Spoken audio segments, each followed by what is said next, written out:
하나님께로 나와 귀를 기울이고 들어야 할까요? 우리가 함께 본 3절 말씀 다시 보십시오. 너희는 귀를 기울이고 내게로 나와 들으라. 그리하면 너희의 영혼이 살리라. 내가 너희를 위하여 영원한 언약을 맺으리니 곧 다윗에게 허락한 확실한 은혜니라. 내게로 나와 귀를 기울이고 들으면 너희의 영혼이 산다고 합니다. 우리는 육신도 건강하고 오래 살아야겠지만 더 중요한 것은 속사람인 영혼이 시들지 않고 건강하게 영원히 사는 겁니다. 우리가 주일마다 하나님 앞에 나와서 그분의 말씀을 듣는 것은 우리의 육신보다는 다 영혼을 위해서입니다. 하나님의 말씀을 들어야 우리의 영혼이 살기 때문입니다. 말씀이 바로 우리의 영혼의 만나, 양식이어서 그렇습니다. 뿐만 아니라 우리가 하나님 앞에 나와 말씀을 들으면 일찍이 다윗에게 약속하신 확실한 은혜를 누리게 된다고 합니다. 그건 무슨 말씀입니까? 무슨 얘기입니까? 여기 나오는 하나님이 다윗에게 약속하신 확실한 은혜.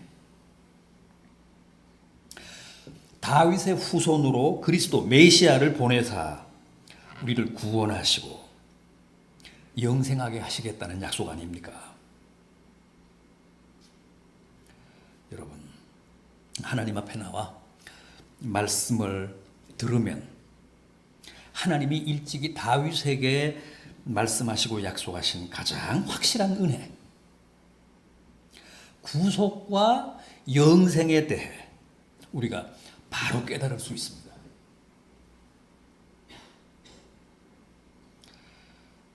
자, 이런 은혜와 축복을 누리기 위해서 우리가 반드시 하나님 앞에 나와 귀를 기울이고 그분의 말씀을 들어야 한다는 것인데, 오늘 본문은 특별히 우리가 그분의 말씀을 들을 때 꼭 기억해야 할 몇 가지 중요한 차관점을 제시합니다.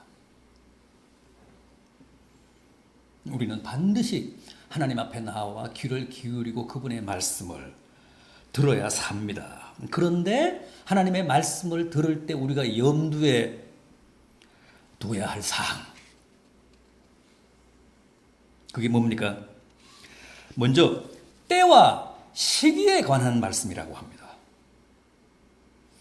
6절 7절을 보십시오. 너희는 여호와를 만날 만한 때에 찾으라. 가까이 계실 때에 그를 부르라. 악인은 그의 길을 불의한 자는 그의 생각을 버리고 여호와께로 돌아오라. 그리하면 그가 긍휼히 여기시리라. 우리 하나님께로 돌아오라. 그가 너그럽게 용서하시리라. 여러분, 우리가 하나님 앞에 나와 귀를 기울이고 들으면 하나님이 분명 우리에게 은혜를 베푸시고 축복을 허락하십니다. 그런데 그것도 다 때가 있다는 겁니다. 이 사실을 모르면 실패하기 쉽고 낙심하고 좌절해서 시험에 들기가 쉽습니다. 만사에 때가 있듯이 은혜 받을 때와 구원의 날도 따로 있다고 합니다.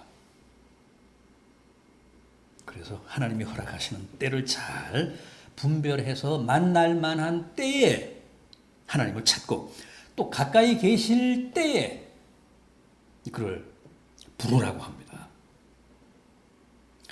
여러분, 모든 게 다 내 편리한 대로 되는 게 아닙니다. 하나님의 시간표대로 돌아갑니다. 그래서 성경은 카이로스, 이 때에 대한 말씀이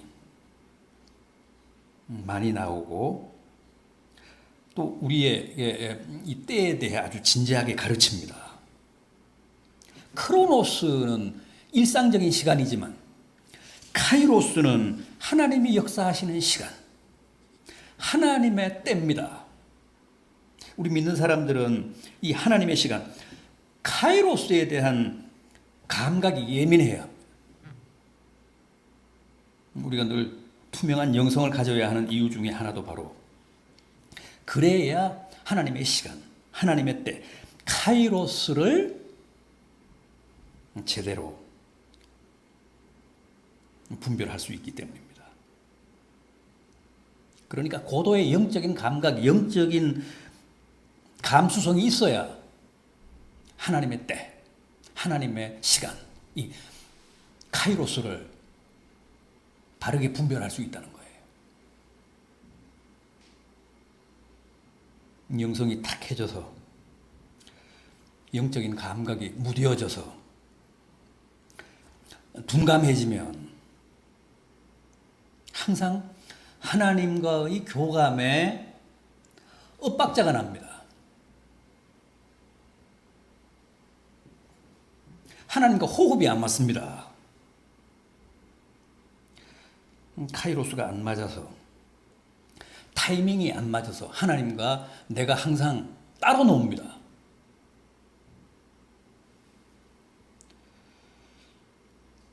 여러분 절대 하나님을 향해 내 시간에 맞추시라고 강요하면 안 됩니다. 내가 하나님의 시간, 내가 하나님의 카이로스에 맞춰야 합니다.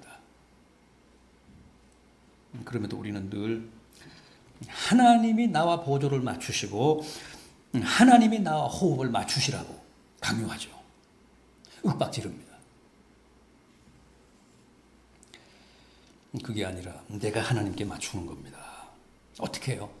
하나님 앞에 나와 귀를 기울이고 하나님의 말씀을 들으면 내 영성이 투명해져서 내 영적인 감각이 예민해져서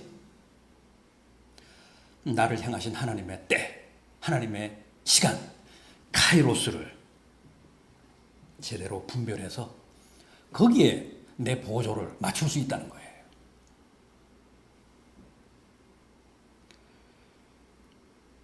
꼭 기억하시기 바랍니다. 하나님의 시간, 하나님의 때, 카이로스에 대한 분별력은 하나님 앞에 나와서 그분의 말씀을 들을 때 비로소 배양이 된다. 내 영성이 투명해진다. 그래서 카이로스에 대한 분별력이 생긴다는 거예요.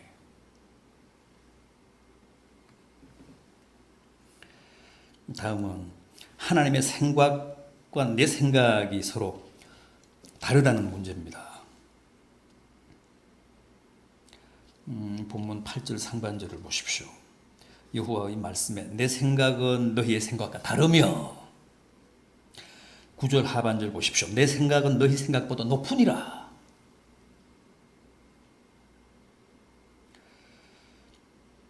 하나님의 생각과 나의 생각은 서로 다르고 하나님의 생각은 내 생각보다 한없이 끝없이 높습니다.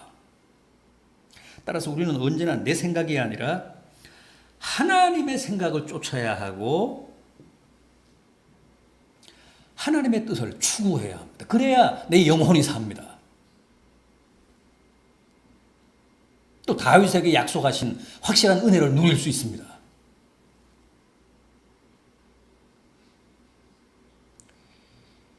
사실 내 생각이라는 것, 내 판단이라는 것 얼마나 내 편리한 대로고 내 입맛대로입니까? 솔직히 우리가 언제 한 번이라도 괜찮은 생각을 해본 적이 있습니까? 그런데도 우리는 늘 내 뜻, 내 생각을 고집하고 하나님 앞에서 하나님의 뜻에 내 뜻, 내 생각을 꺾을 줄을 모릅니다. 내 뜻을 주님의 뜻으로 합리화하고 내 생각을 주님의 생각으로 정당화할 줄만 알았지 내 뜻을 양보하거나 하나님의 생각 앞에 복종할 줄은 모릅니다. 로마서 8장 6절이 합니다. 육신의 생각은 사망이요 영의 생각은 생명과 평안이니라. 육신의 생각은 하나님과 원수가 되나니 육신에 있는 자는 하나님을 기쁘시게 할 수 없느니라. 너희가 육신대로 살면 반드시 죽을 것이로되 영으로서 육신의 생각을 죽이면 살리라. 육신의 생각은 내 생각이고 영의 생각은 하나님의 생각입니다. 내 생각대로 육신의 생각대로 살면 은혜도 생명도 없지만 영의 생각대로 하나님의 생각대로 살면 거기에는 반드시 생명이 있고 평안이 있고 은혜와 축복이 있다고 합니다. 여러분, 우리 기독교는 절대 맹목적인 종교가 아닙니다. 생각하는 종교입니다. 그러나 내 마음대로 내 뜻대로 생각하는 종교가 아니라 하나님의 생각을 사색하고 하나님의 생각을 쫓고 하나님의 생각을 추구하고 하나님의 생각 앞에서 내 뜻을 꺾는 종교입니다. 주님은 평생 그렇게 사셨습니다. 평생을 하나님의 뜻, 하나님의 생각대로 사셨습니다. 요한복음 6장 38절이 합니다. 내가 하늘로서 내려온 것은 내 뜻을 행하려 함이 아니요 나를 보내신 하나님의 뜻을 행하려 함이니라. 겟세마네 동산에서는 내 뜻대로 마옵시고 아버지의 원대로 하옵소서 하며 기도하셨습니다. 마지막 십자가상에서는 다 이루었다고 하셨습니다. 그러니까 마지막 순간까지도 철저하게 하나님의 생각대로 사셨고 하나님의 뜻을 이루며 사셨다는 겁니다. 죽고 사는 문제까지도 전적으로 주님은 하나님의 생각과 하나님의 판단대로 따르셨습니다. 부디 하나님 앞에 나와 그분의 말씀에 귀를 기울이실 때 하나님의 생각, 하나님의 뜻이 무엇이고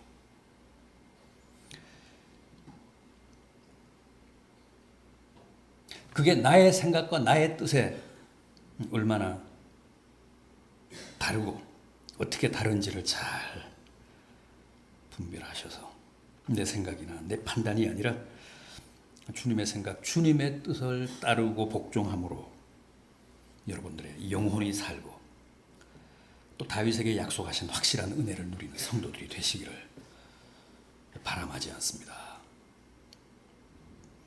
또 하나 있습니다. 여호와의 길과 내 길이 서로 다르다는 문제입니다. 8절 하반절을 보십시오. 내 길은 너희 길과 달라서 9절 상반절 하늘이 땅보다 높음같이 내 길은 너희 길보다 높으며 우리는 다 지금 길을 가고 있습니다. 우리 인생들은 다 도상의 존재입니다. 어떤 사람은 넓고 잘 포장된 길을 쉽게 가고 있고 또 어떤 사람들은 좁고 험한 길을 어렵게 가고 있습니다. 여러분, 우리는 과연 어떤 길을 가야 옳을까요? 마태복음 7장 13절이 합니다. 좁은 문으로 들어가라. 멸망으로 인도하는 문은 크고 그 길이 넓어 그 길로 들어가는 자가 많고 생명으로 인도하는 문은 좁고 길이 협착하여 찾는 이가 적음이니라. 세상에는 참 길이 많고 다양한 것 같지만 사실은 딱 두 개일 뿐입니다. 넓은 길과 좁은 길. 멸망으로 인도하는 길과 생명으로 인도하는 길. 천국으로 가는 길과 지옥으로 가는 길. 그런데 여호와의 길, 주님이 가시는 길은 이 두 길 가운데 좁은 길이라고 합니다. 험한 길이라고 합니다. 십자가의 길이고 골고다의 길이라고 합니다. 많은 믿는 분들이 어떤 기대를 하느냐 하면, 어떤 생각을 하느냐 하면, 그래, 이제 저 좁은 문만 통과하면 큰 길이 나오겠지. 편도 한 10차선, 20차선쯤 되는 큰 고속도로가 나오겠지. 천만에요. 그렇지 않습니다. 신자의 길은 끝까지 좁은 문의 좁은 길입니다. 따라서 입문은 좁아도 여정은 헐렁하겠지. 그런 기대를 가지셨다가는 다 시험에 듭니다. 주님 보십시오.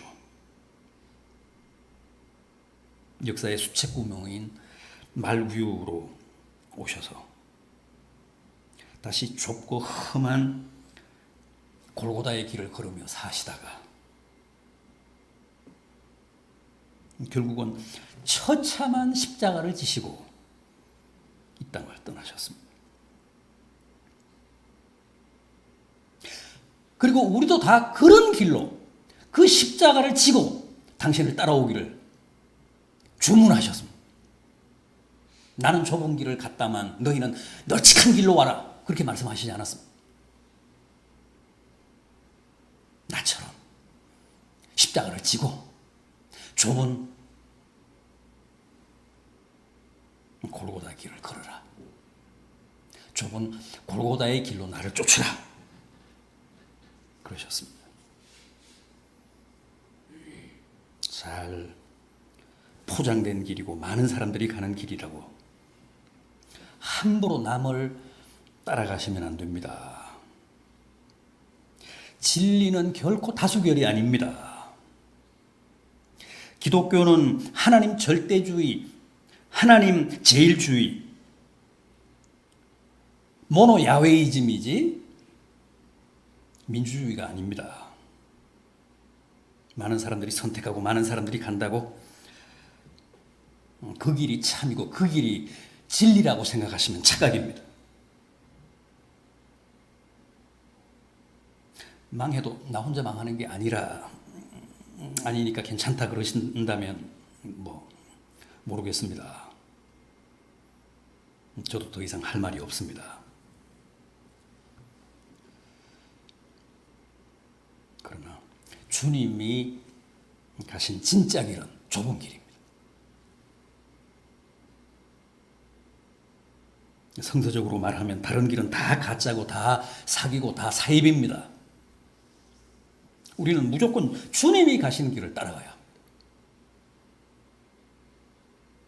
속지 마십시오. 길은 하나입니다. 하나님 앞에 나와 그분의 말씀에 귀를 기울이며 내 길은 너희 길과 다르다. 내 길은 너희의 길보다 높다. 내가 곧 길이고 진리고 생명이라고 하신 주님의 말씀을 꼭 들으십시오. 그래서 아무리 외롭고 아무리 고독하더라도 아무리 험하고 고단하더라도 아무리 이 길이 좁고 거칠더라도 끝까지 주님 가신 이 길을 가셔야 합니다. 거기에 생명이 있고 일찍이 다윗에게 약속하신 확실한 은혜, 영생의 축복이 있음을 다시 한번 깊이 깨닫는 성도들 되시기를 진심으로 기원합니다. 기도하시겠습니다.